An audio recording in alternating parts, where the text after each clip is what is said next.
first of all, this idea of the Seder of Tu B'Shvat goes back to the great flourishing of Kabbalah, of the inner dimension of Jewish teaching. We'll have more of that in a moment.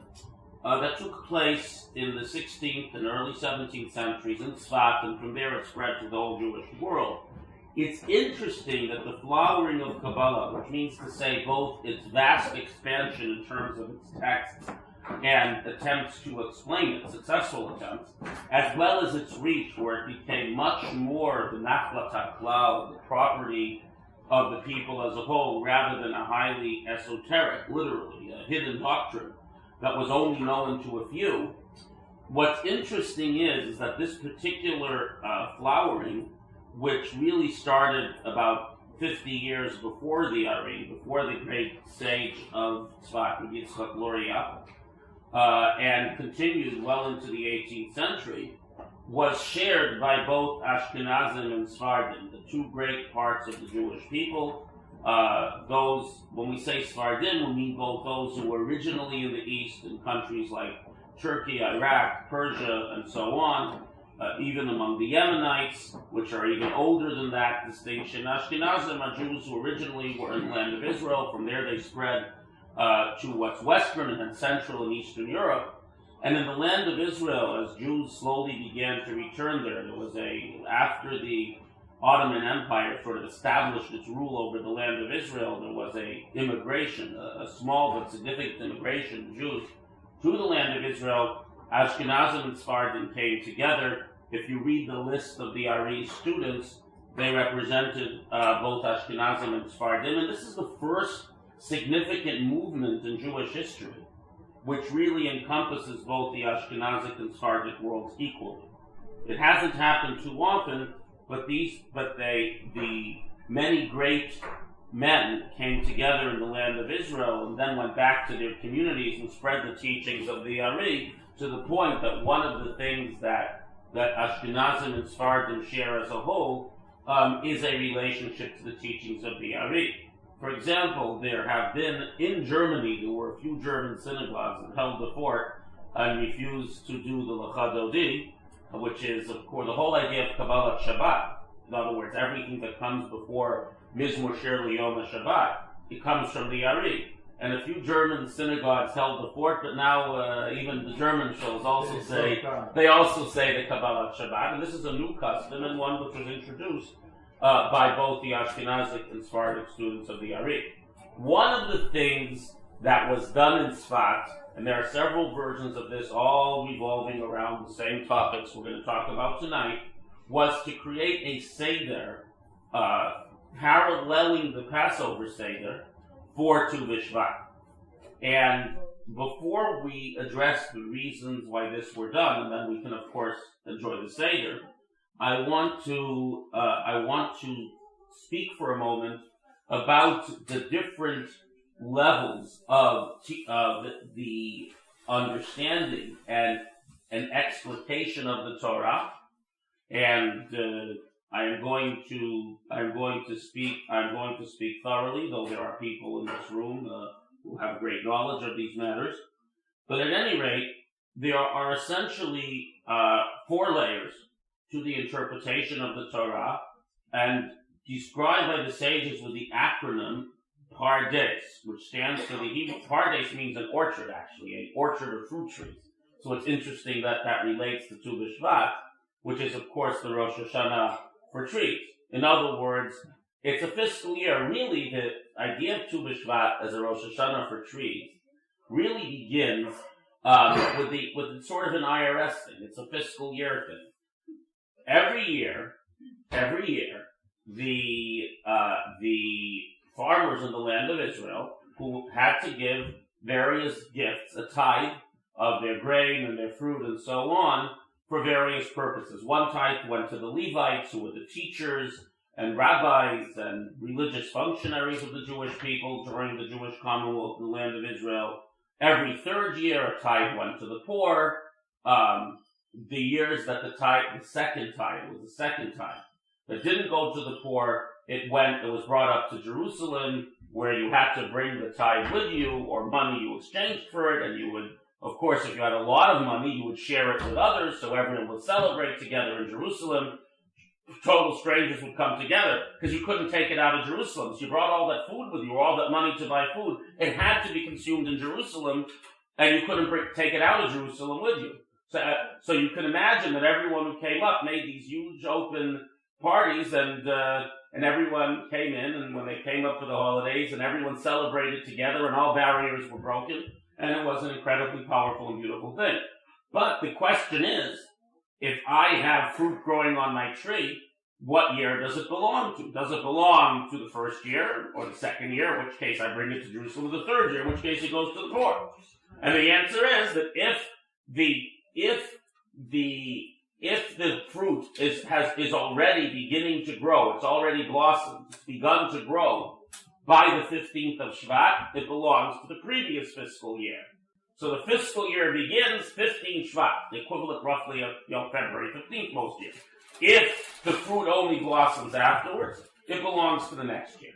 That's the basic idea. However, because it's the Rosh Hashanah, the new year for trees, the Talmud, the tractate Rosh Hashanah says that the reason it's the new year is because why? Because this is the time when the trees are judged. In other words, there is a judgment that comes from above, just like we are judged as to how much money we have, our health, and so on. On Rosh Hashanah, in the fall, the trees are judged. How much will this tree produce? How well will the grapes blossom? What kind of vintage wine will they create? This is all taking place in heaven on Tu B'Shvat. And because there is a profound relationship of people to trees, as we shall see in the course of the Seder, we imagine that there's also sort of a secondary Rosh Hashanah. What kind of secondary Rosh Hashanah? A more subtle one with subtle spiritual messages. It's not the overt judgment, but the subtle messages that the trees whisper to us. And because the Kabbalah, the mystical part of Judaism, is all about the subtlety, the hidden ideas, the things that are not so obvious, so the Rosh Hashanah for trees, Tu B'Shvat, and the Kabbalists were a great shidduch, they were a great match, and this is where we are.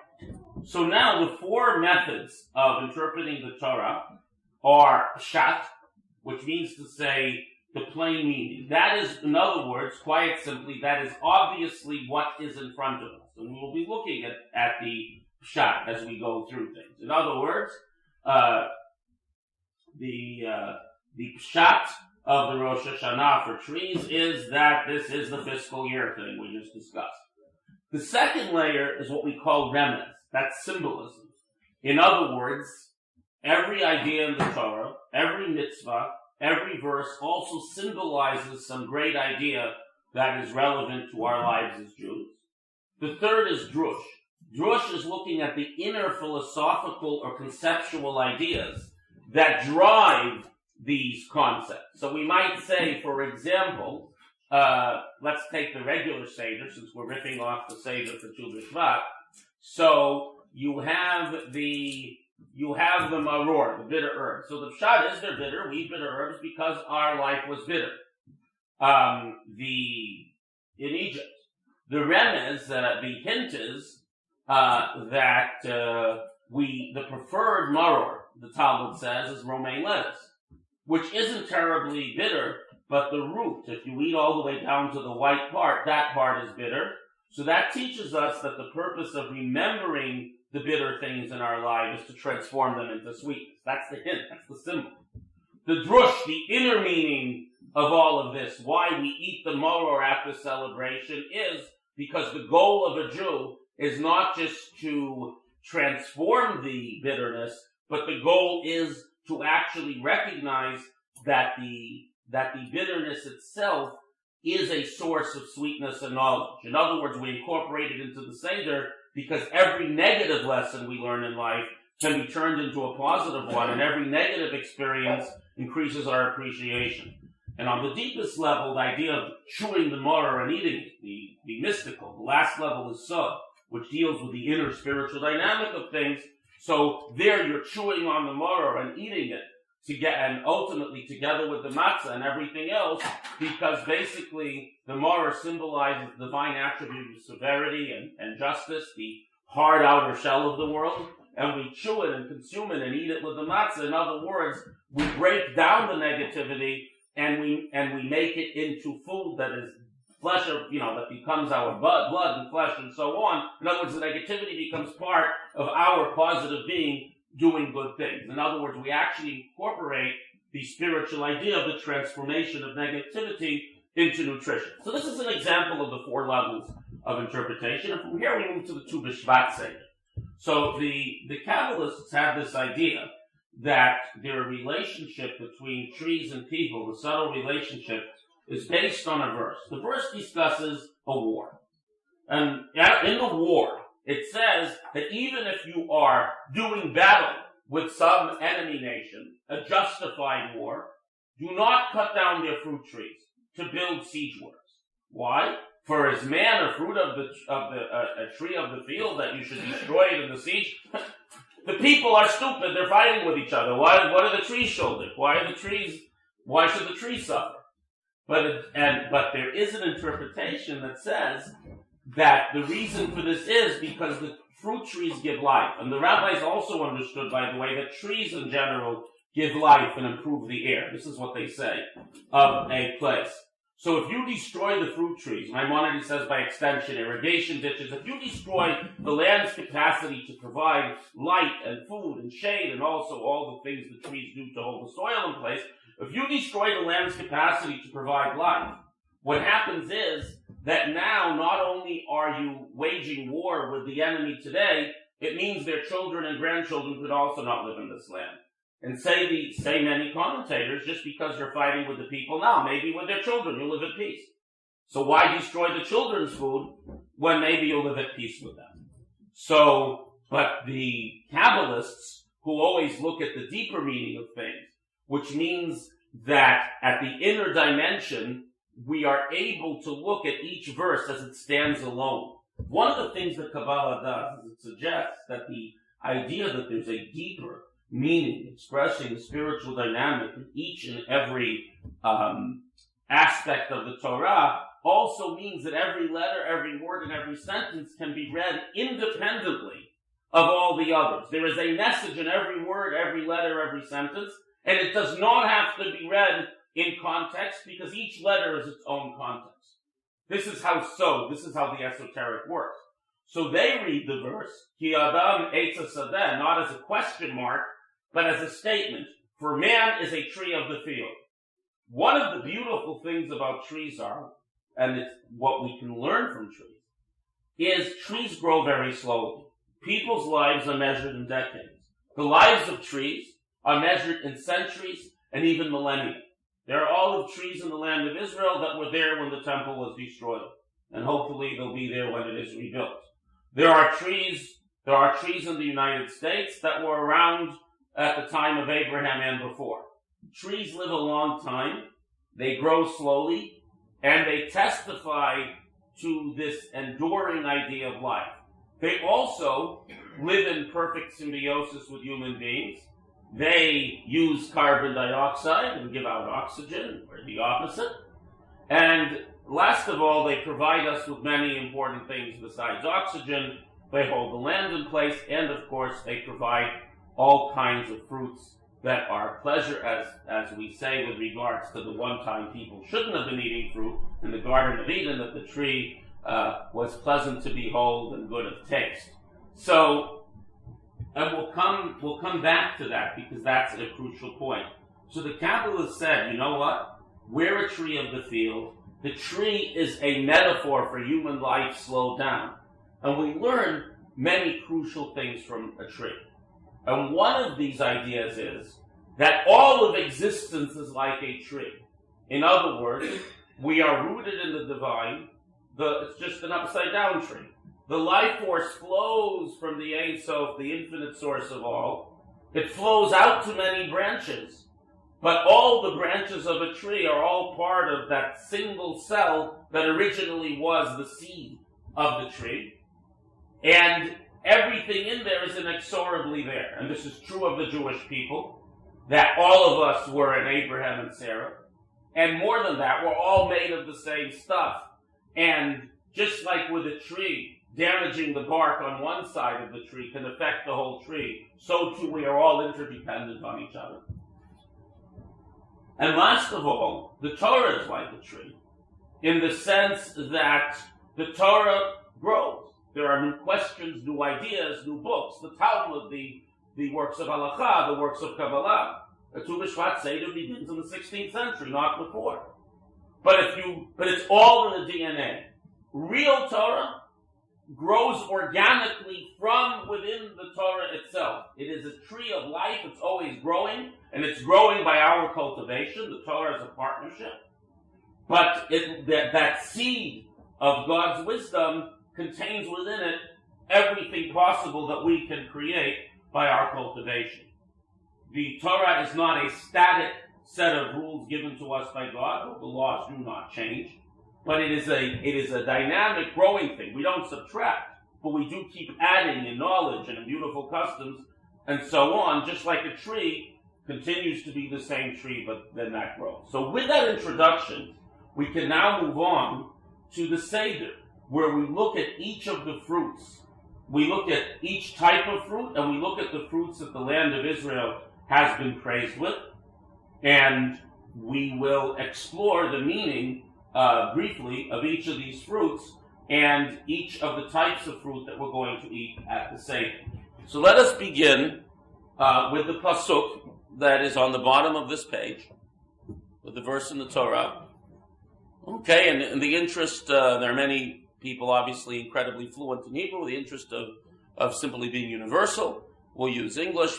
So this is the pasuk: for the Lord our God is bringing you to a land of brooks of water, of fountains and depths, springing forth in valleys and hills, a land of wheat and barley and vines and fig trees and pomegranates, a land of olive trees and honey, a land where you'll eat bread without scarceness, a land whose stones are iron, out of hills where you dig grass, and you shall eat and be satisfied, and bless the Lord your God for the good land which is being given to you.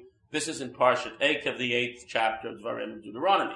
But up here you have 7 species the land is prayed of: wheat, barley, vines, fig trees, pomegranates, olives. What is honey? Anyone know? Honey. What? Honey. Right, dates. Honey is the syrup of dates, not the things, not the stuff that comes from bees.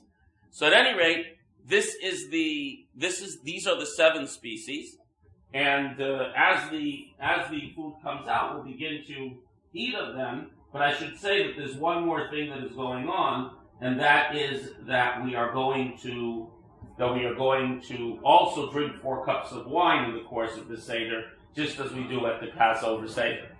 And again, this parallel has to do with the idea that if the Passover Seder is about our development as a people and our exodus collectively, the Tu B'Shvat Seder is much more personal. It is about our development as individuals, which again, because it's slowed down, we're now at the height of football season, and every significant play is slowed down and replayed frame by frame, right? And by the same token, if we look carefully at what the trees go through in their life, it's slow motion. And the idea is to enable us to reflect on our own lives in terms of our internal spiritual landscape, in terms of our own personal growth. This is what this Seder is about. So it's an exodus of a sort, but not so much an exodus out of a given state, but an exodus to leave our superficiality and try to enter ever deeper into the treasures and the goodness that is contained within us. So, you have the fruit yet? Okay. So I would bring everything out, and we will discuss what to eat when. That'll make everyone's life easier. And okay, Binyamin, we also need some crackers. I got it. Good. Okay. So now let's begin by we're going to move it just again. We're going to move to the next side of this page. This is up. This is the second page top, correct? Okay, so move up a little bit. Now, the wheat and the barley, here, move up, no, this way. In other words, down the page. Right. Okay. Now, wheat and barley is not the main focus, but the land of Israel is praised with them, and also there is a law. This is the pshat, the plain meaning. There is a law of precedence in brachot, of the blessings that we recite. So we're going to recite blessings together, as we do at the Passover Seder. We recite the Kiddush together. We're going to recite blessings together, though we all know them. And the law is that if you have something that is mezonot, that is made of grain, that we begin with the grain, and then we'll pass out the wine, and we'll begin with the first cup of wine. That's the next bracha, we should say, because after Hamotzi and Mezonot, the most praiseworthy blessing is on wine, and then we'll move on. Let me mention that I want to discuss from a Kabbalistic perspective the meaning of the bracha, because we all know that all brachot begin with the words Baruch Atah Hashem. Blessed. Standard translation is Blessed are you, God, Elokeinu, our ruler, Melech Olam, the King of the universe, who has brought forth fruit from the ground, as the rabbi mentioned, or the fruit of the vine, or whatever. But the Kabbalists say that actually this formula, which we recite all the time, means much more. And since we are in a Kabbalistic mode tonight, let's look at what the standard formulae of all brachot really means. When I say really, I mean to say means from the perspective of, shall we say, the meditation and reflection that the Kabbalah asks us to make. So the word Baruch, blessed, is a problematic word, actually, because a blessing is typically a gift, something given to us that we didn't otherwise have. The problem is, how do you bless God? What do you give the Creator who has everything? God has everything. How are we blessing Him? But in truth, the word Baruch comes from the same root, something that at this time of year some of us find creaky. It comes from the same root as Berach, which means knee. Why is Baruch? What is the relationship? Well, the word Berach and knee is called a knee because it comes from the Hebrew root, the word rach, which means what? Soft, flexible. A knee is supposed to flex without causing too much fetching, right? So a knee is supposed to flex. The word Baruch means to say flexed. So Baruch Atah, flexed are you. God is beyond everything, the source of everything, but Baruch, flexed are you. In other words, God bends down. God compresses His infinite power to be here for us. Atah, you is in the second person, singular. In Hebrew, in old Hebrew grammar, we call second person lashon nochach, facing. God bends down as if it were the way we bend down to a child, to care about our world and us in particular. I have a relationship with you. With who? With Hashem, which comes, the word Havaya, the four-letter name of God, comes from the root to be. It means He who is, was, and will be all at once. You're beyond time, beyond space, yet you bend down and you create a personal relationship with me, because God is beyond all limits, so God could be personal if God wants to. Elokeinu, the word Keo comes from the word power, strength.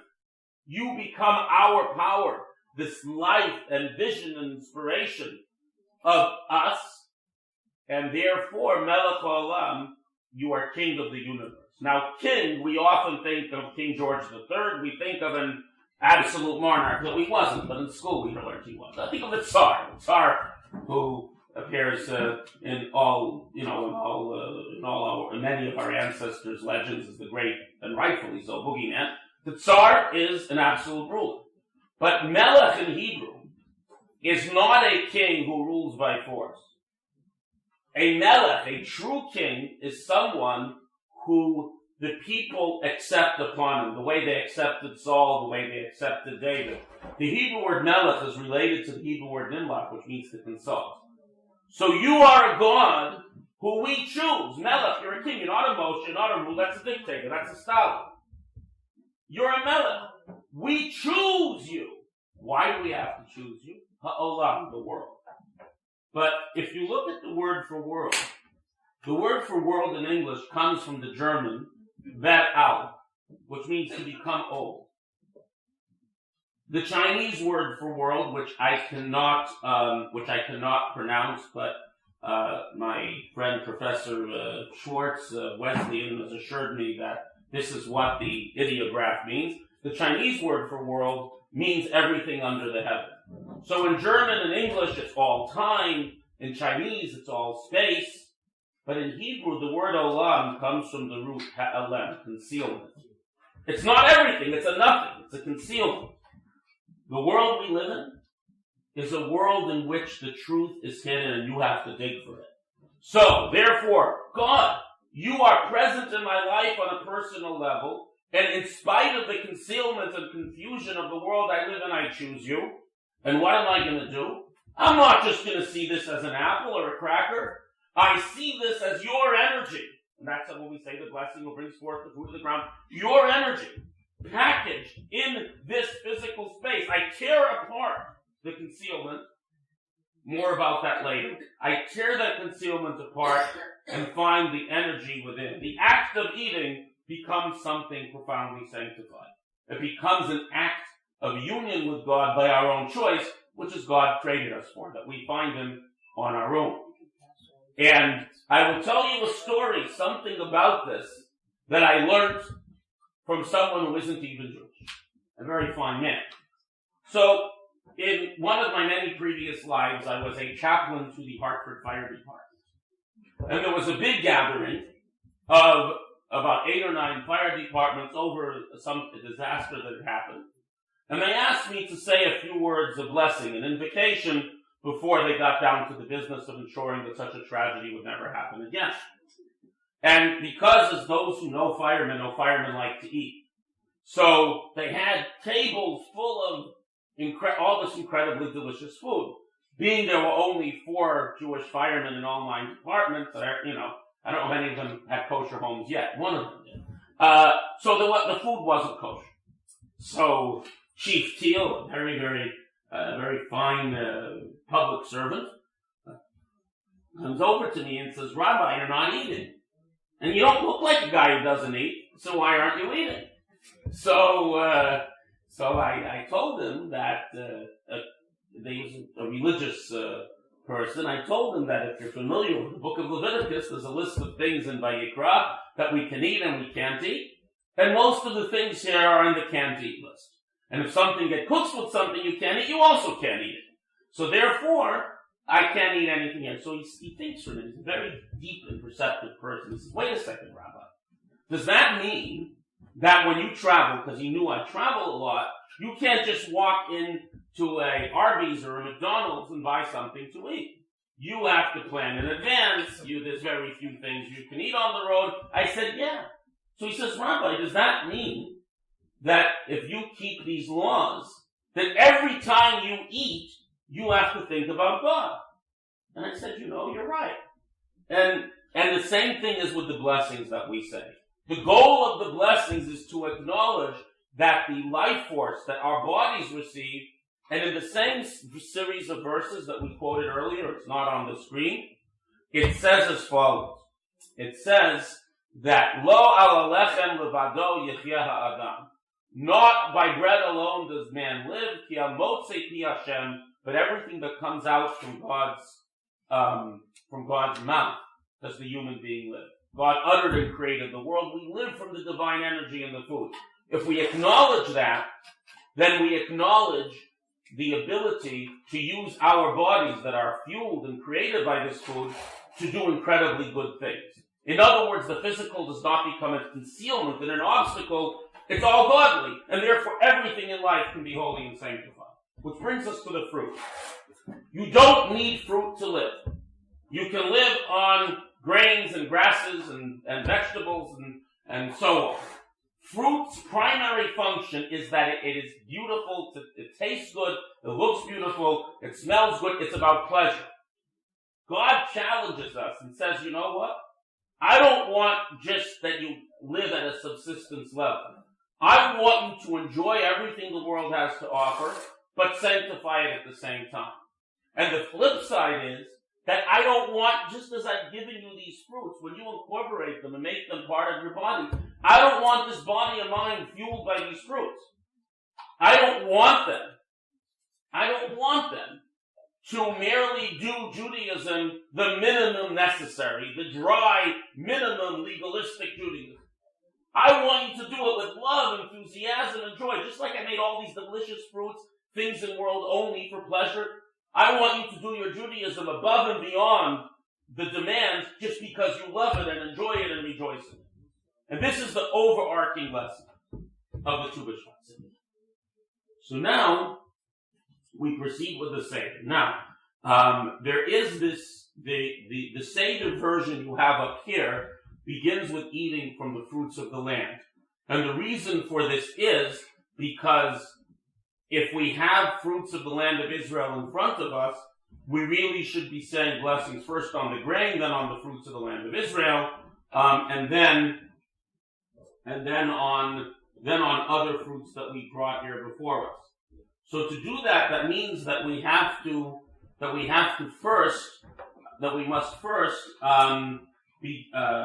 must pour the first cup of wine, and thus the actual symbolic aspect of the Seder will begin after we explore the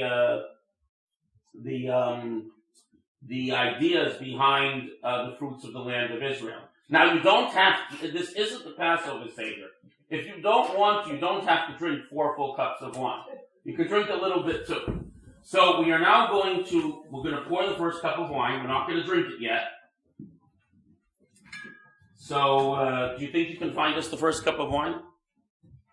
Is grape juice acceptable? Grape juice is certainly acceptable. What you want is you want to make it smaller than 5. What? We're going to get there in a second. Okay, we're going to keep going. You'll find the first cup of wine as we go along. Keep going. We'll come back to the dates and all those things. Okay. Keep going. Keep going. Keep going. Try page down.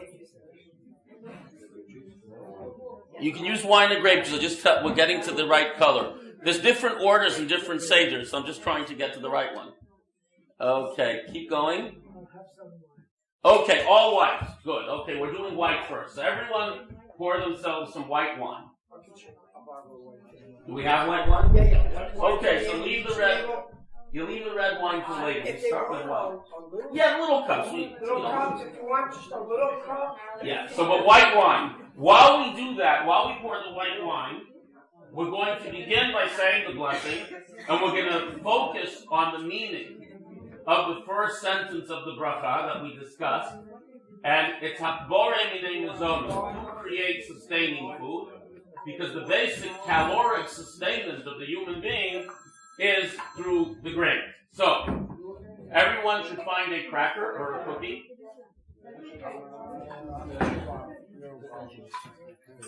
Take a cracker or a cookie, and we will begin with, again, we'll say it slowly and meditate on the meaning of each of the words. So, Baruch, Atah, Adonai, Eloheinu, Melech, Haolam, Borei, Minei, Mizonot. Okay.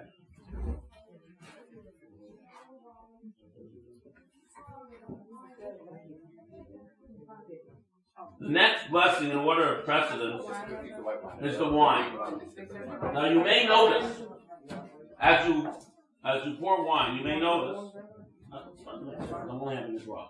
I'm going to stop. Good enough. That's it? Yeah. It's just enough for everyone. You may notice that every major Jewish event involves wine. Let's start from the beginning. A Brit involves wine. If you have a girl, you give a kiddush that involves wine. Every Shabbat and holiday involves wine at the beginning and the end. The kiddush and the haggadah. Weddings involve wine. And then we say a blessing on wine. At every possible Jewish event that is a life cycle event, wine is involved. The reason for this is because wine is made by first squeezing the juice out of grapes, and then subsequently we ferment it, and the inner potential of the grape is brought out in the wine. As delicious as grapes are, wine has tremendous sensory potential, and also it has alcohol, which in moderation helps us be happy. It makes us happy, of course, in moderation. It has the capacity to bring out joy if you are patient and ferment it properly and so on. Wine, the Kabbalists say, is the same numerical value. In other words, the Hebrew word yayin, every Hebrew letter has a numerical value. So wine is 10, 10, 50.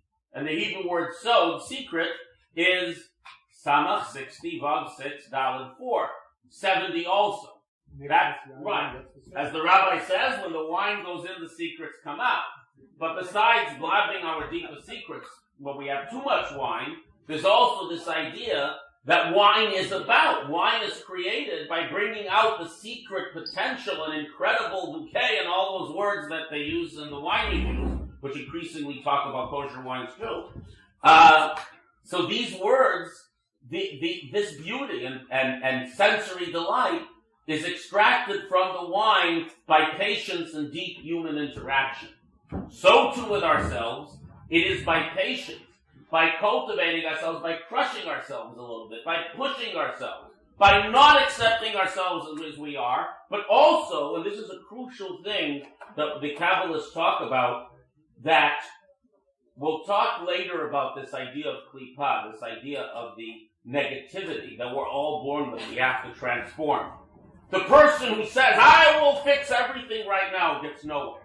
Wine teaches us that it has to be very slow and patient and working on removing imperfection and acquiring perfection as a lifetime project.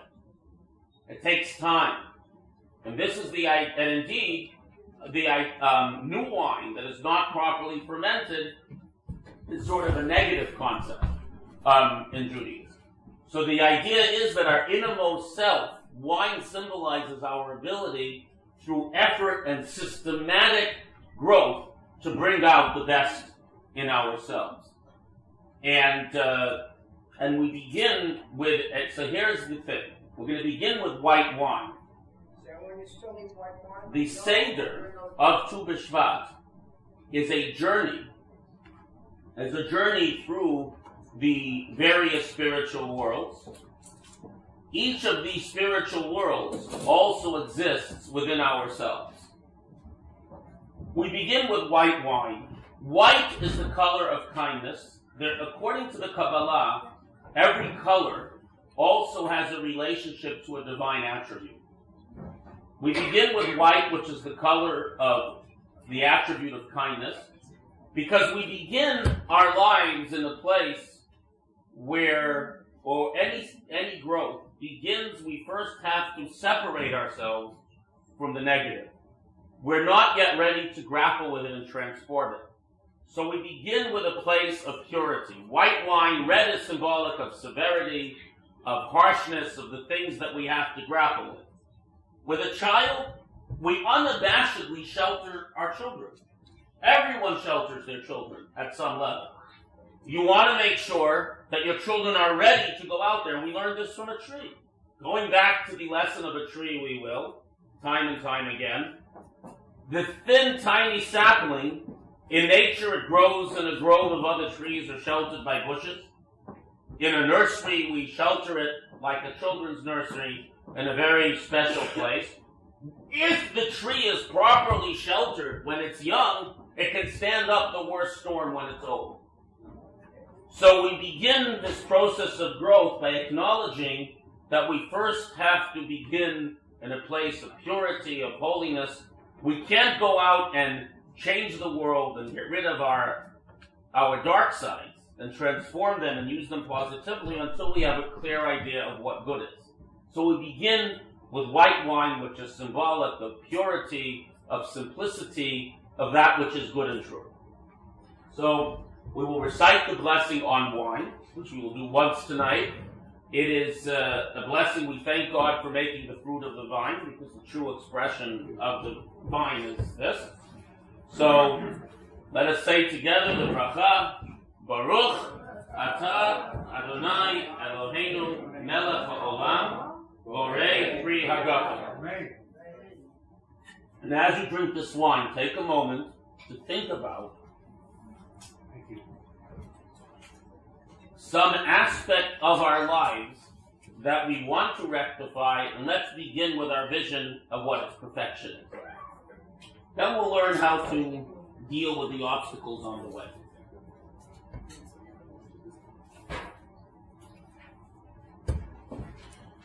Okay. Now we're gonna go back down. Now, so we're going to begin. We're actually exactly where we need to be.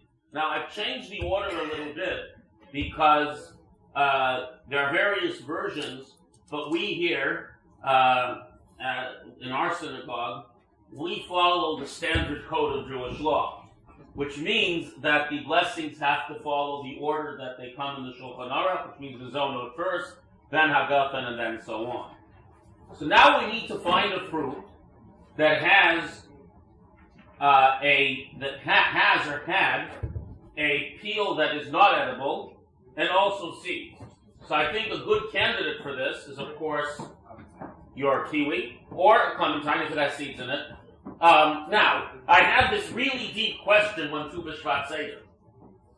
Grapes ordinarily have seeds. Oranges ordinarily have seeds. We have bred them to grow without seeds, but they're nevertheless a species that nominally has seeds. But the kiwi has a shell that no one eats, and it also has seeds. So whether it's a kiwi or a clementine, or as you wish, we are going to say a blessing on a fruit that has a shell and seeds. Now, what does this teach us? So the Kabbalistic term for all the realm of negativity, everything that is not revealing godliness, which could be absolute evil, or it even could be our life, if we don't examine it, if we sit down and eat breakfast and we think about this idea that the life force in this food is flowing from God, and therefore I am in an act of being nourished, of being illuminated by God's light when I eat my cornflakes, whatever I eat for breakfast, so then I'm in a very positive place. But if I just eat and run out the door without thinking, so that is something in which I am not illuminated and connected with the godly, with the truth. All existence, which is not revealing, it's a tall order, but all of existence which isn't revealing the presence of the godly, of the uniting truth of the infinite source of all, is called that which exists in the state of klipa. Klipa means a shell, including absolute evil. Anything in the world that isn't godly is so because God hides, God conceals His life force, the light, the being of the Ein Sof that gives us life. It's hidden. It's like a one-way mirror. The Ein Sof knows it is becoming us, and it's flowing into us, but we don't see it. This you see with the shell with a shell of a nut, or a fruit that has an edible peel, and especially if it has an edible seed. What's happening with the peel is the peel grows from the same DNA as the fruit, but the peel is usually the opposite of the fruit, right? The orange peel is bitter, the orange is sweet. It's inedible. It can be hard, like the shell of a walnut. It can be more than that. You can make poison out of walnut shells. Walnuts themselves are good to eat. You can make poison out of the pizza pitches. peaches. The peach itself is good to eat. It's the same God. Everything in the universe flows from the Ein Sof. There is no other place. In Judaism, there is no Satan as someone who rebels against God. The Satan, the source of evil, is a paid employee. The Satan is a bureaucrat. Your evil inclination is a bureaucrat. In other words, God created the possibility of evil, that our choice for the good be real. It says that God saw all He created and was Tov Mode very good. The Midrash says, Tov, good, this is the good inclination. Tov Mode, very good, this is the angel of death. The angel of death is the Satan, is the evil inclination. Death, darkness, evil exist precisely that our choice of the good have value. So as we eat this fruit, we're going to acknowledge that even those things in us that are most indigestible, that are most dark, that are most destructive, that most don't let the light of God into me, and sometimes they don't let light of God out of me into other people. If we saw everything is flowing from the source of all, so we would understand we're all part of a single entity, and we would no more be able to harm another person than we would be inclined to take our thumb and break it, just because we're upset that our finger was klutzy and didn't pick something up that it ought to have. We don't see that because of the klipa, because of the concealment, the hela, the concealment of the world. So in eating these fruits, we are going to acknowledge that all the negativity, all the darkness, both from outside and within us, it flows from the source of all, and by acknowledging that, we know it's only there to challenge us, to provide the gravity. Without gravity, our bodies atrophy, as we know from people who go to space. It provides the resistance that gives strength and meaning to our lives. So when we are faced with a choice, where we are disinclined to do what's right, or tempted to do something wrong, the Kabbalah says, don't just say, okay, God wants me to fight this, I'll fight this. Celebrate. Understand you have this incredible opportunity by refusing to embrace evil, to do what's wrong. You have this opportunity to reveal the godliness in the creation of evil and transform it into good by its very rejection. So we peel the fruit that needs peeling, and we acknowledge that it's all godly and it's all inherently good, if we understand that these challenges exist, not that we surrender to them, but that we conquer them and overcome them. And since we haven't yet said a bracha on a piece of fruit, we will now say together the bracha on the core bracha of Tu B'Shvat, he who creates the fruit of the tree. And when we say this bracha, we ought to acknowledge something very powerful. We ought to acknowledge, and we should take a moment to acknowledge it in ourselves, that God didn't just create this dry world. God created a world of beauty and fruit, and all the fruits of human creativity. And we should accept that every aspect of ourselves and every talent and gift God gave us exists to enable us to inherently see the beauty of God's creation and share it with others. You know, we can use a talent for art to inspire people to do good, or to inspire people to do evil, or just indifferent. We can use music to make military marches as people go out to inflict mayhem, or to encourage us to acts of charity. It is our job to understand that no talent and no ability and no beauty exists for its own sake. It exists for the higher purpose of bringing the beauty of good and truth of godliness into the world. And all those things are included in the blessing, he who creates the fruit of the tree. And just for the record, he in Hebrew is also the neutral gender. God is neither male or female. There are several places where God is referred to in the feminine, in the Tanakh, and certainly in the Kabbalah, but it's merely a convention of Hebrew usage. So, Baruch Atah Adonai Eloheinu Melech Haolam Borei Pri Haolam.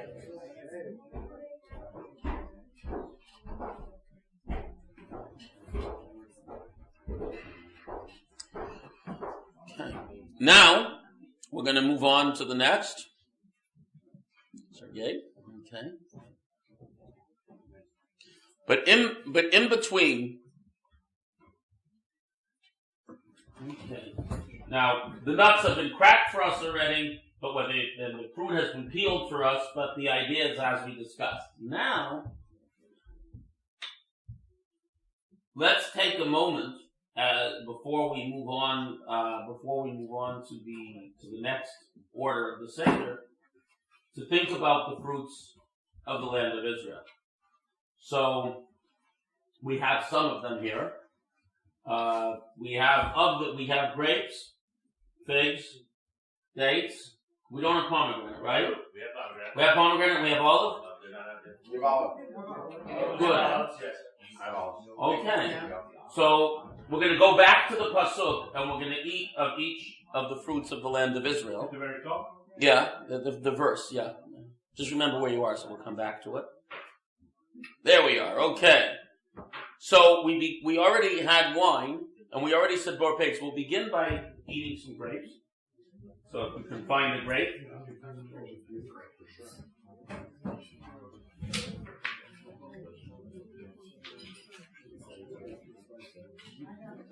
Now, there's a beautiful verse about grapes. It says as follows: Gefen Mitzrayim Tasiya, that God caused the vine to leave Egypt. A vine has three. It has of course the branches. It has the grapes, but it also has the leaves. The leaves are, as once they get older, small leaves are edible, but on the whole they're inedible, and if they are edible, they're not as good as the grapes themselves, so we stuff them. So the Talmud says a fascinating thing. It says that the grapes are the scholars, and the leaves are the ordinary people. But the truth is, we know that without the leaves, the fruit shrivels up and dies.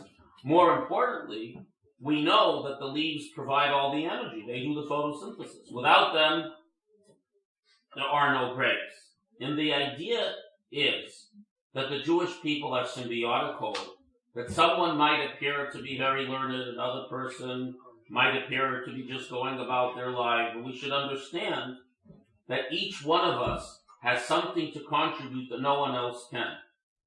The vine needs all its leaves in it to produce its fruit. And so too, if any one of us is missing, the whole system doesn't work. And arguably, the leaves are more important. In other words, if we are not able to be part of a single whole, if we are not all able to be inspired by the Torah, the fact that there may be a few people out there who know a great deal and live profoundly religious lives, this means nothing if we're not united as a whole. And therefore, the lesson from the grape is, as this verse tells us, and the complex relationship of the leaves and the vines and the soil, we all know that wine is very sensitive to all those things, is the understanding that we only function as a whole. And the moment the grape says, oh, I am so wonderful and juicy, I am so profoundly learned and religious that I ought to go off and live on my own and not think about everyone else, that is when everything begins to die. That Judaism demands that we live together as a whole, and that all of us be engaged in each other's welfare, and that an elitism that involves a separation of one group of Jews from the other has no place whatsoever in Judaism, at the risk of the destruction of the entire Jewish community itself. So as we eat the grapes, we remember the idea that there's a complex and critical system that is the Jewish people. And any component is not nurtured and appreciated and given its opportunity to flourish, this weakens the whole system. So,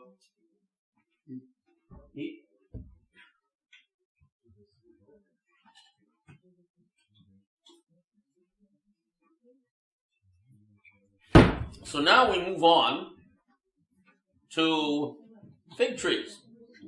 The figs. Does anyone know anything interesting about figs that separate them from most other fruits? They're fertilized by wasps. Okay. Yes. What else? Something interesting. Okay. I think it's too small to see the problem. Right, but there are other trees fertilized by bees and so on. Yes, but there's something else about. Does anyone know about figs? How they grow? How they ripen? Jordan, thank you. All right, you have a fig tree? My neighbor does. You have a fig tree? My neighbor has a big tree. Okay. But they don't all ripen at once. You have to keep coming back. Right. Also, Yes. one of my students told me something about fig trees that I don't know. And the leaves and the green figs, the ones that are ripe, are completely poisonous. They'll make you sick if you eat them. So, very, very beautiful. Between Jordan and Nechama, we see in two crucial points. And by the way, the Gemara talks about people having very serious stomach ailments because they ate figs too early. So, the Talmud was on to that. So, but these 2 points, they are the great lesson of a fig. A fig you have to keep going back to the tree because they all ripen at different times and they all need their own care and harvesting in a sense. You have to keep an eye on each fig separately. It's not okay, go, it's not apple harvesting time. I grew up in Maine. There was a school trip every year. Apple harvesting in the fall, Mount Katahdin in the summer. But at any rate, with figs, there's no harvesting time. You have to keep going back to them. And you don't have the option of harvesting them early because they're poisonous. Or at least stomachache inducing if you take them early. Now remember, man is the tree of the field, the Kabbalists say literally.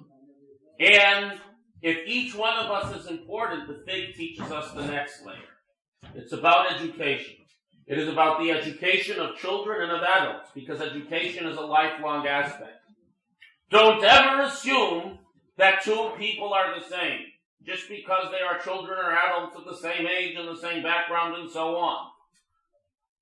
The Kabbalah explains that every single one of us is created for a purpose of finding sparks of godliness in the world and elevating them in the ways we've discussed.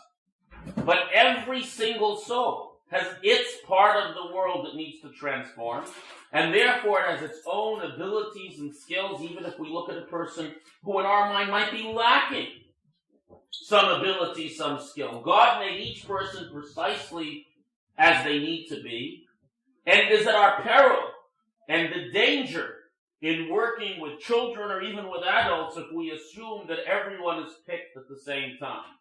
Everyone needs their own education. They need their own. We need to understand who they are. We need to understand how to cultivate them. And we need to know when they are ready for what. And never ever treat 2 people the same because they're in the same box, the same grade in the school, the same pew in the synagogue, whatever it may be. Every person is unique and has a unique mission. And if we are charged with educating them, with leading them, if we insist on putting people in boxes, we insist on treating every child or even adult the same, you know what we guarantee?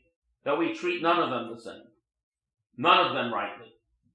The fig teaches us to appreciate the concept that the Kabbalists call hashgacha pratit, specific, highly specified divine supervision, which means to say that each one of us is uniquely created by God, but since we are all, as the grapevine told us, responsible for each other, we have an obligation to nurture and respect each other's uniqueness.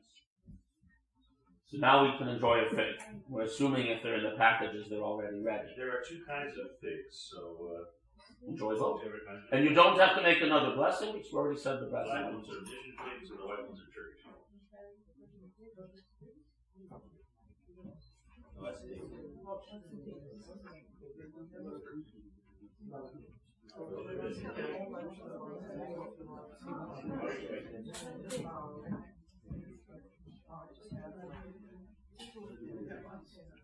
Please.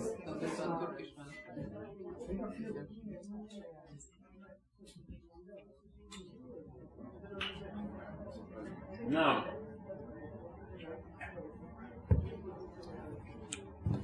So now we move on to the pomegranates. Now, pomegranates are famous in Jewish tradition. Who can tell me something about a pomegranate in Jewish tradition? Go ahead. 613 seeds. But now, I remember one of my siblings counted all the seeds. You don't usually find 613 seeds. But a pomegranate is full of seeds, and the fruit is around the seeds. And we're told that even the simplest Jew is as full of good deeds as a pomegranate is full of seeds. And the idea there is that a lot of fruits, you can sort of separate the fruit from the seed. The pomegranate, as anyone knows, there's no elegant way to eat a pomegranate. You just have to suck the juice off the seed. The seed is, of course, what everything grows from. And the idea is that if we look at a person, we sometimes say, what is this? Why did God create this person? We know from the figgy he or she has a mission, but what is it? Says the Talmud, when they're as full of good deeds as a pomegranate is full of seeds, that sometimes a person's greatness lies in their potential.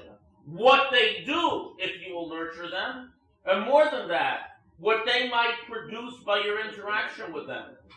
Some people, at various stages of their lives, and maybe their whole lives, are completely, for reasons we don't know why, we're not in the business of knowing why, God inflicts challenges and sufferings upon us. That's part of the shell, part of the concealment, part of the fact that we live in a world which we can't always define. But sometimes someone who's terribly needy, think of the good and the kindness and the caring they bring out in others. This is something many of us have experienced at various stages of our lives with our loved ones. Sometimes the greatness of appreciating and respecting a human being is the goodness and greatness, the seed that blossoms when we put ourselves aside and care for them and acknowledge that they are the equal of another human being no matter what their challenges. And with that, I have to tell you a story. There was a very learned chassid of Rabbi Shlomo Yaffe of Lubavitch, who died in 1920. And in the late 19th century, he went to visit what was then the blossoming Jewish community in the land of Israel. Jews had really begun to move to Israel. And what happened? He comes back and the rabbi says, what did you see? He says, you know what, everyone tells me the Jews in Israel are so wonderful and holy. Ordinary people, nothing special. So the rabbi looks at him and says, that's because you didn't look with the right eyes. Let me tell you a story of one of the simplest and seemingly most ignorant Jews in the land of Israel. So about 50 years before, there was a drought. And this was serious business in Jerusalem. As you know, Jerusalem's in the hills, and they didn't have a good water system back then under the Turks. And, believe it or not, anything that works in Israel was created by the Jews. In spite of the fact that buses don't always run precisely on time, everything that works, everything you see, the Jewish people created it essentially in the last century. So be that as it may, there was a drought, and there's no water, and the rabbis of the community declare a fast to pray for rain. Meanwhile, there's a Jew, a simple Jew, a farmer who lives about 20 kilometers out of Jerusalem, and he comes every week to the market to sell his vegetables, and while he's here, because he's this really simple guy who never really learned much, today we would say he had some kind of, learning disability, he would come to the rabbi, and the rabbi would show him in his prayer book, he would make marks for him, what he should pray this week. So he comes to the town, no one's in the marketplace. He says, where's everyone? He says, it's a fast day today, they're in the synagogue. So he storms into the synagogue, goes over to the rabbi and says, Rabbi, last week I came and you didn't tell me it was a fast, I didn't say the right prayers, and he's besides himself. The rabbi says, but you didn't have to fast. There is a drought in Jerusalem. As you know, Israel has many microclimates. There's a drought in Jerusalem. And we're fasting to pray for rain. So he looks at him and he says, you fast when you need rain? And he says, yeah. And the rabbi realizes something's going on, and he says, tell me, what do you do when your fields don't get rain? You produce vegetables. He says, well, I walk out into the field and I say, God, I need rain, and it rains. So the rabbi says, so why don't you do that there? He says, why not? You could do it too. So he goes out into the marketplace and he says, God, here you have the holy city of Jerusalem with all these wonderful Jews, all these learned Jews. How could you inconvenience them so? And it began to rain. So we all know that only the greatest of the great could pull off these things. So said the Rebbe, don't think you understand the worth or the value of the greatness of a Jew from the land of Israel. Don't judge them by the way they look. And this is true of all of us. And this is the great lesson, perhaps, from the pomegranate. The next thing, the olives. What's the great feature of the olive? What? You pick it off the tree, it has no taste. It's terrible. Soapy, yucky, horrible. But what do you need to do? What's the first thing you do to an olive? I mean, you can eat olives the way they're salted, but the primary in the Torah, what's the great value of olives? Oil. Right, biodiesel. But at any rate, how do you get the oil out?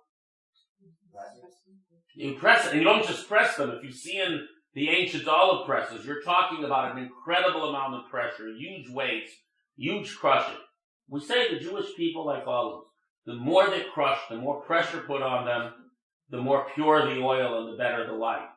This is, by the way, where the Jewish chutzpah comes from. You want to stop us, you want to crush us, we'll show you. And that will show you is not just external pressure from the outside, it's also the internal pressure from boredom, from habit, from the tyranny of the evil inclination, and just from the plain going through life without thinking. We need to be able to crush and get beyond the obviousness of things. And as we do so, we either resist those from outside or those from inside, those things inside us that seek to stop us from being who we are. And this is where the purest light comes from. The Kabbalists say that, the bow, the rainbow that Noah sees and is a sign that God will not destroy the world. So the simple symbolism is that when someone wants to show that they come in peace, they turn their bow towards themselves, so they can't shoot it at you. And here the bow is turned towards the heaven. But there's a deeper idea. With a bow, the further down you pull the arrow, the higher it goes when you release the resistance. The greater our challenges. We shouldn't say, what am I capable of? Look at my challenges, look at my temptations, look at my difficulties in being the kind of Jew I ought to be. The Kabbalists say no.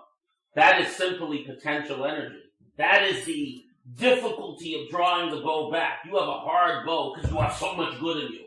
So the harder anything is for you, the greater the accomplishment, the greater the power, the greater the elevation when you finally overcome it. The fact that something is hard for you doesn't make you less. Says the Talmud, whoever is greater than their fellow has a negative inclination. All the challenges we have are just the sweat and pain of drawing the bow back.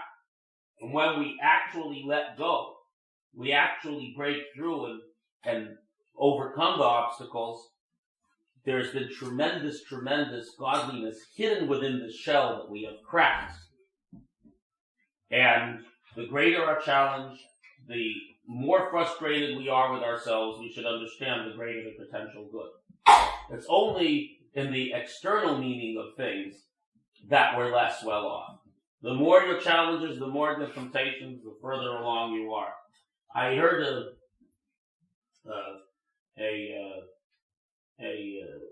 beautiful story where someone had asked my teacher, the Lubavitcher Rebbe, he had come to him and said he was struggling with this. He had not been very connected, become connected to Judaism, but he was struggling with the question of whether to marry someone who wasn't Jewish. So, and he says he doesn't know what to do. It's really hard. And the rabbi looks at him and says, I envy you. Envy me? I'm about to do something that, according to the teachings you subscribe to, according to not a good idea. He says, no. I envy you. I have never been tested. I have never been challenged with such a vexing, overwhelmingly, genuinely human difficulty. It's so hard. You're dealing with the deepest parts of the human being. To overcome this, God must have given you incredible strength because God chose to test you with this. I envy you. Your potential greatness is beyond mine and anyone I know. And this is true we're all olives. And to the extent that our challenges, internal or external, crush us, to that extent we can create this oil that gives light, that is the light of the temple, the light of Hanukkah, and the light of all of those things. And last of all, dates, which we call davash, honey. And if you have a really good date, it sort of melts in your mouth. It's entirely sweet. What do we know about dates? The trees, the date palms, what do we know about them? Tell me. Right? Each of these fruits is something unique. Very concentrated. What about the tree itself? Because it's the new year for trees, not just for fruits. Oh. Right, it's very tall. A date palm uses all its energy to grow up, and then it blossoms out at the top. Well, tamar actually means like a puff of smoke, because it looks like a puff of smoke, like a tall tower of concentrated smoke, and then it puffs out, right? So it's a puff of smoke. So that's what tamar means. Tamar is like timrot, so very tall, and all its energy is saved until it's at the top. And what do we say? Tzadik hatama yifrach. The righteous, they blossom like a tamar. The tamar's fruit, the best fruit it produces later in life, and it doesn't produce fruit at all significantly until it reaches its proper height. In other words, as we know, Judaism loves children, but it has no youth culture. There was a great rabbi who, in order to acquire a position in Tractate Brachot, we're told, God did a miracle, and his hair and his beard grew 18 rows of white. Because with a black beard, nowadays people want to look younger. Our politicians Botox themselves, which might actually be helpful, because maybe paralysis of politicians is a good thing. But that's this is not sectarian. It's on all houses. But the point is that now we have politicians who seek to look younger. Back then, real leaders sought to look older. Why? Because in the end, everything comes with age, with experience, with knowledge. The tzaddik reaches his or her greatest as they are older, because they know the most, and they have the most to share. They've experienced the most. Judaism doesn't believe in retirement. You might stop working for money, but you shouldn't ever stop working for the good. And this is the appreciation that life is a constant growth. It's a constant improvement. It's not a bell curve. Maybe physically we reach a certain strength and then might slowly lose some of that. But spiritually, we're higher. We see further. We've been through more. We've overcome more challenges. And just like if you want to see from a distance, you climb to the top of a date palm, so too, as we get older, we have the ability to guide and share with others more and more. But life, every moment is a growth. It's a constant crescendo that doesn't stop. And the day teaches us that we only get sweeter and taller with more vision as life goes on. Every day, there's no decline in years. Every day is an ascent. And at the same time, we need not just to respect the elderly, we need to understand that the older a person is, the more knowledge they possess. The Talmud says that even if someone is simply old and they're not, some special leader or scholar, you have to rise for them and respect them because they have lived. And in that life, they have been given wisdom, and you're obliged to respect them and hopefully to learn from their wisdom. There is no retirement. There is no decline. The Sheinin Ranan in you, we're ever fresh, ever giving, precisely because we understand that at 70 or 80, we're only just beginning to get it. So, God willing, we should all get there and beyond till 120. But just as the figs taught us about how we have to care for our children, the date palm teaches us how we have to keep teaching and giving, and that we have to look up at those tall trees and say, you know what? We need to nourish ourselves from their sweetness. And never imagine that somehow because we were invented more recently, we know more. Mark Twain had a great line. As a lover of the Jews, it's appropriate to mention him at the Bshevat Seder, especially because the Talmud tells us, always accept the truth from wherever it comes.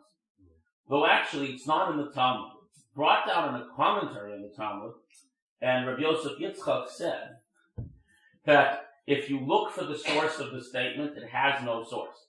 In other words, there is no great rabbi who said accept the truth from wherever it comes. So he laughed when he said this, and he said, you know what? That's the biggest proof of the truth of the statement. That we all accept it and we don't know where it comes from. Accept the truth from wherever it comes.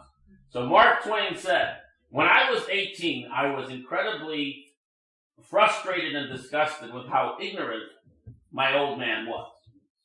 American clothing was the father. By the time I get to 25, I was shocked at how much the old fella picked up in 7 years. And this is perhaps something we need to acknowledge. So now we're going to move on. Let's move on to we've done the Israel fruit. Let's move on to the two more fruits, the cups of wine. So shall we go? Just back to where we were. I think you want to use the arrow. Yeah. Keep going. There we are. Okay, keep going. Keep going. Okay. So now we want to get to the next. Keep going. We need the next cup of wine. Keep going. Sorry. Next cup of wine. Okay. Next page. One page down. Oops. Okay. Where's the third cup? Up a little bit. Okay, so now you want, what's the second? We need the second. Sorry.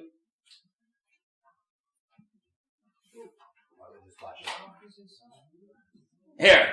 Okay. White with a drop of red. Now we're beginning to be able, as we move through life, to take the challenging, the negative, the severe, and use it. And by the way, severity isn't always evil. But harshness is a very delicate thing.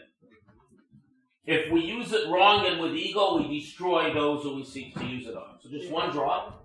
I'll pass some red wine here. White with a drop of red.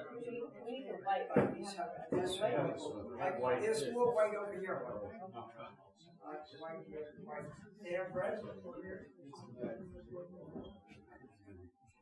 Okay.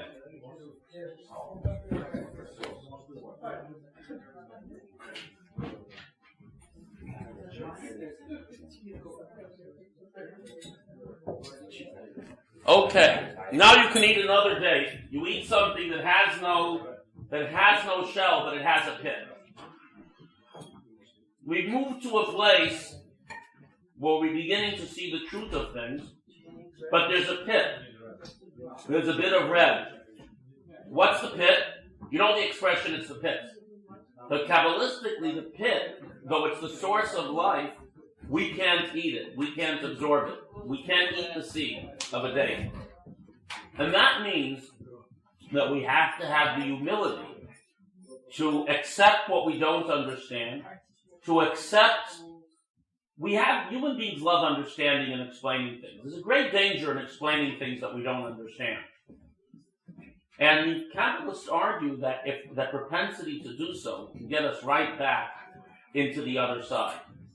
The humility of saying, you know what, I don't understand it. I don't know the answer. I don't know,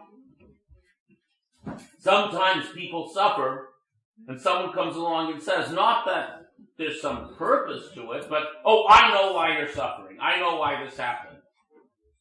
That's very dangerous, and we need to avoid it. So,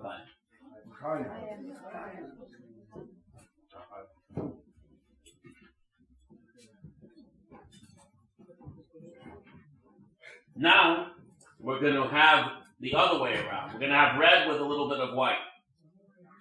Hopefully, we move to the point where we can take the severity, where we can take the things that are difficult and harsh, and not only see the godliness in them, but use them in a positive way. If you really love someone, you can admonish them.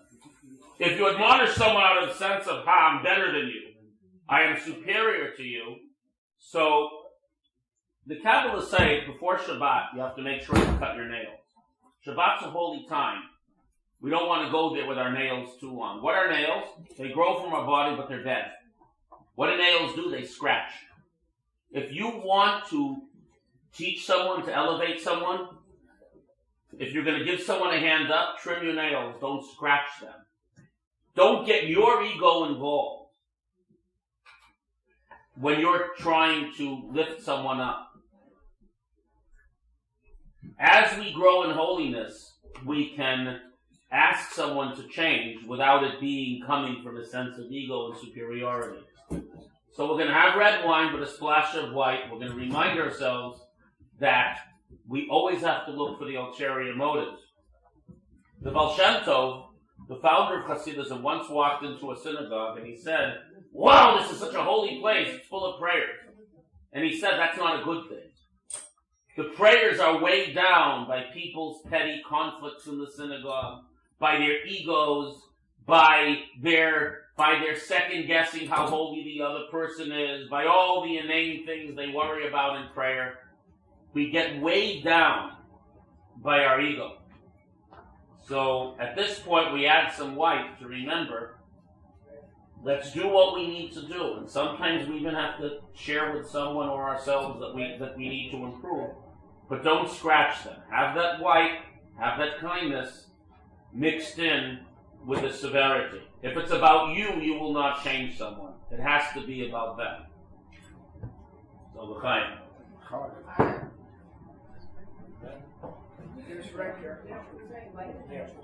Make it a little bit whitey.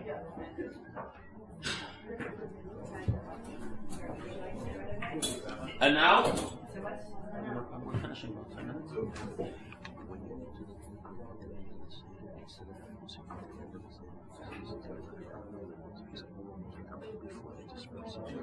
So introduce me.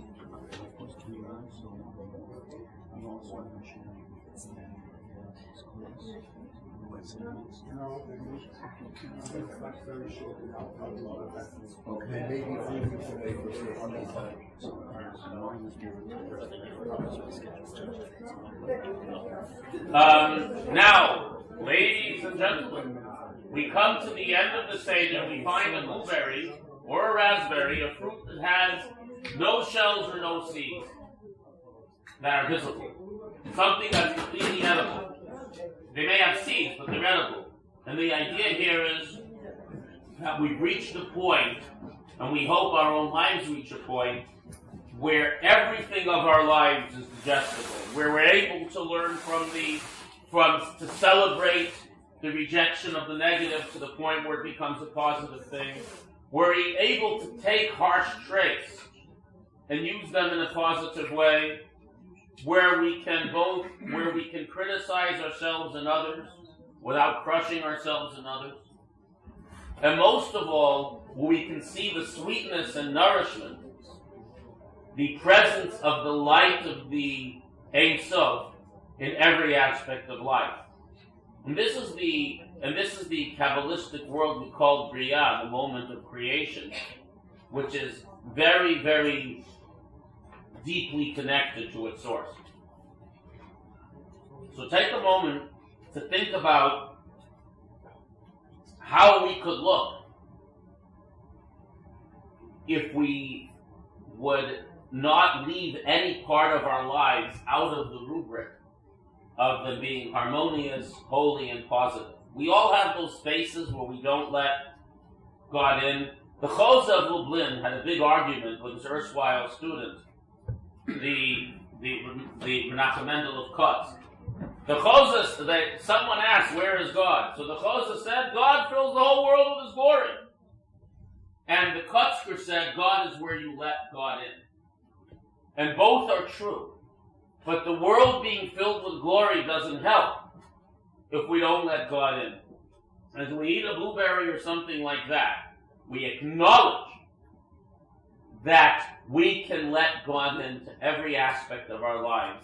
And if there's some space we haven't yet, there's some little area we've set aside and said, that's where I'm going to do my thing and, don't bother me, God.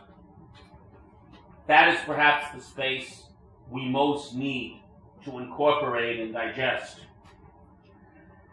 Again, the sweetness of all these fruits is about the sweetness that Judaism is not a burden but a pleasure, that we don't carry this as something that we have to do because we're afraid, but as Maimonides says, we love God, we love Judaism, we love God because it's true, and there's no greater love and wonder than the truth. Someone once asked, why is it that this certain aspect of Judaism is so hard for me? And the response was, because we, like trees have many generations, right? They grow, the fruits fall, the seed grows into another tree. Same seed, same DNA, new tree. We come to this world many times. We incarnate, says the Kabbalists, many times. And you know why something's hard for us? Because that's where we're up to. Many people in this room play music. A piece of music you've always played, you have to play it, or you'll lose your skill, but it's not hard. Your fingers just run over the keys of the piano, the strings of the guitar, whatever it is. It's easy. A piece that you never played, that's hard. You know what things in our life are hard? Those sparks of holiness we've never touched that remain in their shells. We have to become blueberries.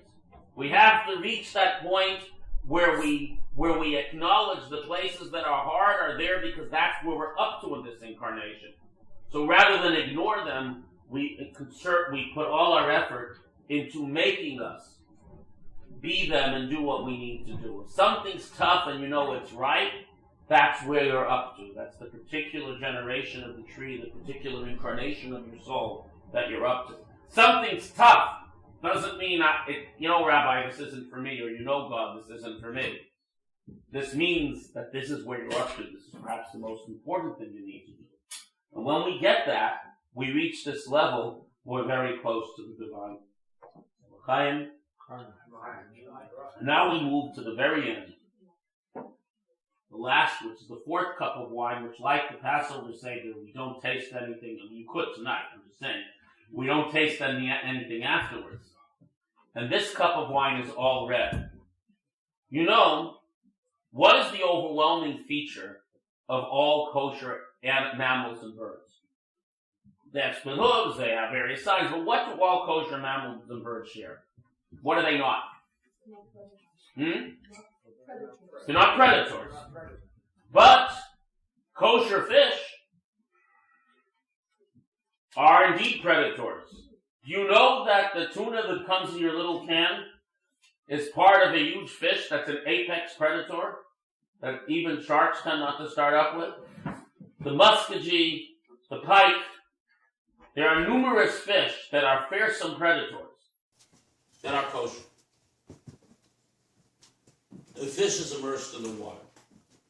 The water is symbolic of the Torah, the teaching of God's life. If a person is truly nullified to the deeper purposes of life, even something, that person knows how to use harshness. That person knows when even violence is appropriate. That person knows that that person has the ability to, even as if it were, unite with another to the point, like a predator, of consuming, in other words, of becoming one with the prey, but in a way that is not harsh, that is not destructive, that only destroys evil and not good, that isn't about your ego.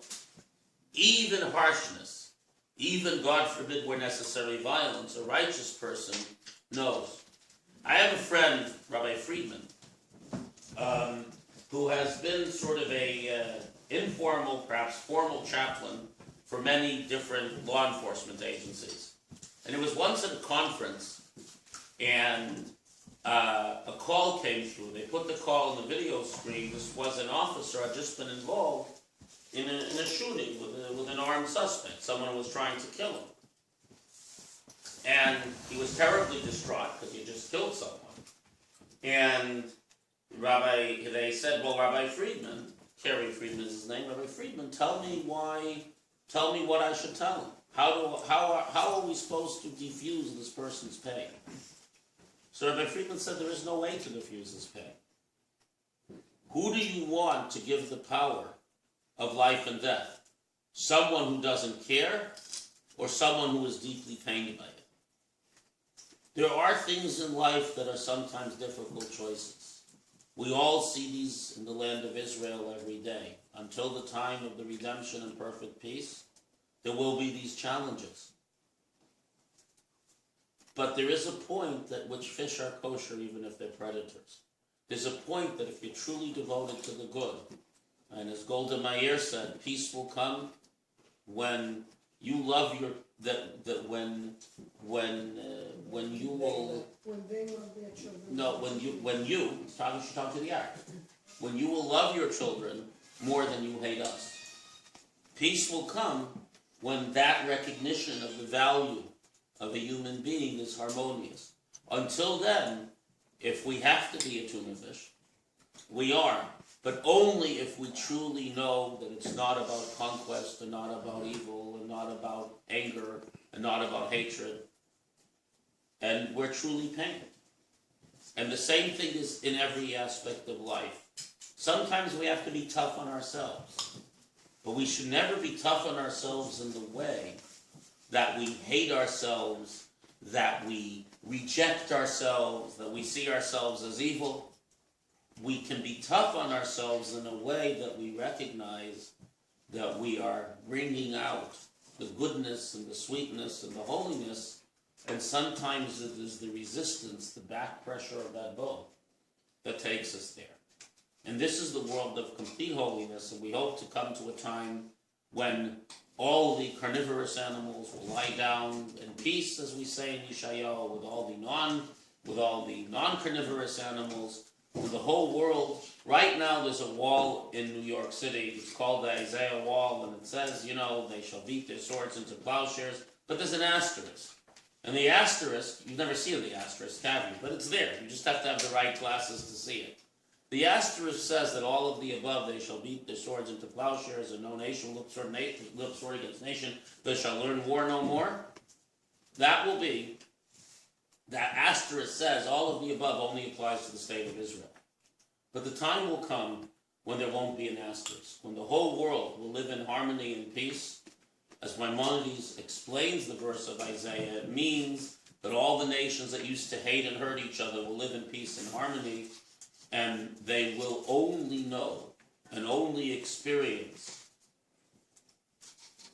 the beauty and greatness of the divine. They will live in the sweetness and beauty symbolized by the fruits and the Seder of Tu B'Shvat. And with that, we take entirely red wine because we are hoping for a time when all the evil will be revealed as having good within it, when there will be no evil, because as it says, that Hashem will dry the tears from every face. Umacha Hashem dima mi'al kol panim.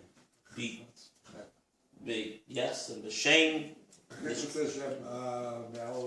And the shame will be moved from his nation. Why? Because Hashem rules, and that's that. Hashem will.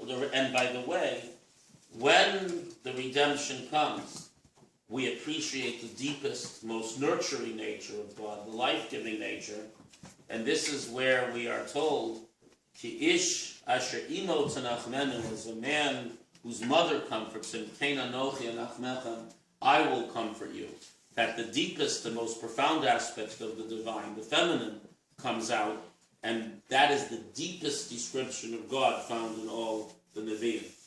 Let us say l'chaim, may we speedily get there, and until then, let's fill our lives and the lives of others with the sweetness that we so explored tonight. Chaim.